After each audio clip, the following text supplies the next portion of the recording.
കടുത്തുരുത്തി പൗരാവലിയുടെ ചിരകാല സ്വപ്നമായ കടുത്തുരുത്തി ബൈപ്പാസിന്റെ അന്തിമഘട്ട നിർമ്മാണ പ്രവർത്തനങ്ങൾ സംബന്ധിച്ച് അഡ്വക്കേറ്റ് മോൻസ് ജോസഫ് MLA സാന്നിധ്യത്തിൽ പൊതുമരാമത്ത് വകുപ്പ് ഉദ്യോഗസ്ഥ സംഘം സ്ഥലം സന്ദർശിച്ച് പ്രാഥമിക ചർച്ചകൾ നടത്തി. 20 കോടി രൂപ മൊത്തം ചെലവ് വരുന്ന ബൈപ്പാസ് ഒരു വർഷത്തിനകം നാടിന് സമർപ്പിക്കുമെന്ന് മോൻസ് ജോസഫ് MLA പറഞ്ഞു. കടുത്തുരുത്തി ടൗൺ ബൈപ്പാസിന്റെ അന്തിമഘട്ട നിർമ്മാണ പ്രവർത്തനങ്ങൾ ആരംഭിക്കുകയാണ്. ഇപ്പോൾ പ്രാഥമികമായ സൈഡ് കെട്ട് ഉൾപ്പെടെയുള്ള കാര്യങ്ങൾ തുടങ്ങി വെച്ചിട്ടുണ്ട്. കടുത്തുരുത്തി ടൗണിലൂടെ കടന്നു പോകുന്ന വാഹനങ്ങൾ അനുഭവിക്കുന്ന ഗതാഗത കുരുക്ക് പരിഹരിക്കുന്നതിന് വേണ്ടിയാണ് 96-2001 കാലഘട്ടത്തിൽ ആദ്യം MLA ആയി വന്ന സമയത്ത് സംസ്ഥാന ഗവൺമെന്റ് ബഡ്ജറ്റിൽ ഉൾപ്പെടുത്തി കടുത്തുരുത്തി ടൗൺ ബൈപ്പാസ് എന്ന പ്രപ്പോസൽ സർക്കാരിനെ കൊണ്ട് അംഗീകരിപ്പിച്ചു. അതിനുശേഷം നമ്മൾ ഈ റൂട്ടൊക്കെ നിശ്ചയിച്ചെങ്കിലും ഭൂമി ഏറ്റെടുക്കൽ ഉൾപ്പെടെയുള്ള കാര്യങ്ങളൊന്നും നടന്നിരുന്നില്ല.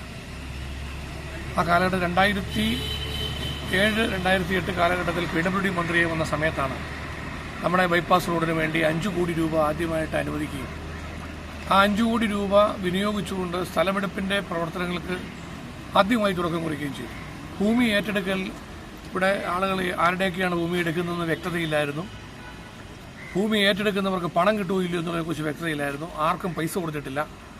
ആകെ ആശയക്കുഴപ്പം നിൽക്കുന്ന ഒരു സമയത്താണ് ഈ വിഷയം ഗവൺമെന്റിന്റെ ശ്രദ്ധയിൽ കൊണ്ടുവരികയും PWD മന്ത്രി എന്നതിൽ നേരിട്ട് ബന്ധപ്പെട്ട യോഗങ്ങൾ വിളിച്ചുകൂട്ടി വസ്തു ആരുടെയൊക്കെയാണ് ഏറ്റെടുക്കേണ്ടത് എന്ന് നിജപ്പെടുത്തുകയും അതനുസരിച്ച് അതിർത്തി കല്ലുകൾ പുതുക്കി സ്ഥാപിക്കുകയും ചെയ്തു.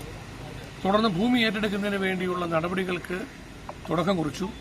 വർഷങ്ങൾ കൊണ്ടാണ് ആ ഭൂമി ഏറ്റെടുക്കൽ നടപടികൾ പൂർത്തീകരിക്കുവാൻ കഴിഞ്ഞത്. ഏതാണ്ട് 2010-2011 കാലഘട്ടം കൊണ്ടാണ് ഭൂമി ഏറ്റെടുക്കൽ നടപടികൾ പൂർത്തീകരിക്കുവാൻ കഴിഞ്ഞത്. ഏറ്റെടുത്ത ആളുകൾക്ക് എല്ലാം പണം കൊടുക്കുന്ന നടപടികൾ പിന്നീട് സ്വീകരിച്ചു. ആ പ്രശ്നം പരിഹരിച്ചു.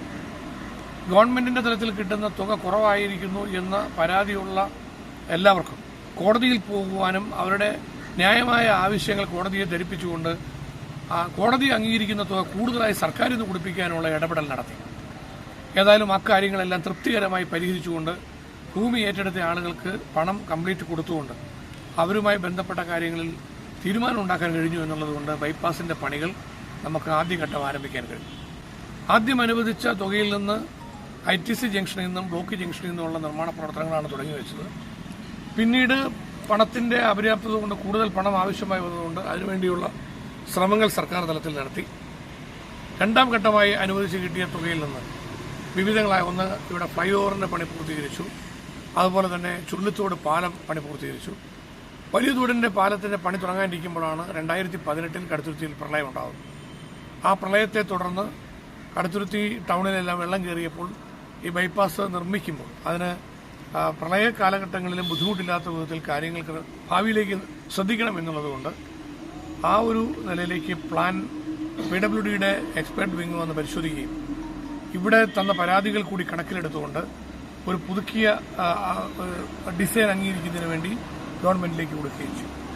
അന്ന് PWD മന്ത്രിയായിരുന്ന ശ്രീ G. സുധാകരൻ അദ്ദേഹം അത് പരിശോധിച്ച് തീർപ്പാക്കുന്നതിന് വേണ്ടി നിർദ്ദേശം കൊടുത്തു. അങ്ങനെ ഗവൺമെന്റിന്റെ അനുവാദം നമുക്ക് കിട്ടുന്നതിന് സമയമെടുത്തു.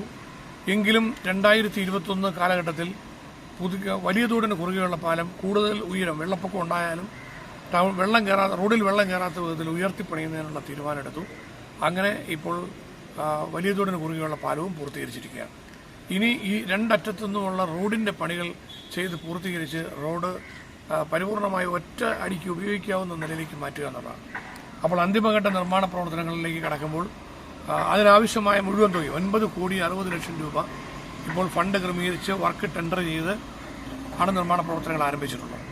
അപ്പോൾ അതുകൊണ്ട് തീർച്ചയായിട്ടും തൃപ്തികരമായി ഇനിയുള്ള നിർമ്മാണ കാര്യങ്ങൾ നമുക്ക് വേഗത്തിൽ പൂർത്തിയാക്കാൻ കഴിയും. ഏതാണ്ട് ഒരു 8-9 മാസക്കാലം കൊണ്ട് ഈ നിർമ്മാണ കാര്യങ്ങൾ പൂർത്തിയാക്കുന്ന വിധത്തിലാണ് ഇപ്പോൾ ഷെഡ്യൂൾ തയ്യാറാക്കിയിട്ടുള്ളത്. ഇതുമായി ബന്ധപ്പെട്ട കാര്യങ്ങളെല്ലാം യോഗം ചേർന്ന് ചർച്ച ചെയ്തിട്ടുണ്ട്.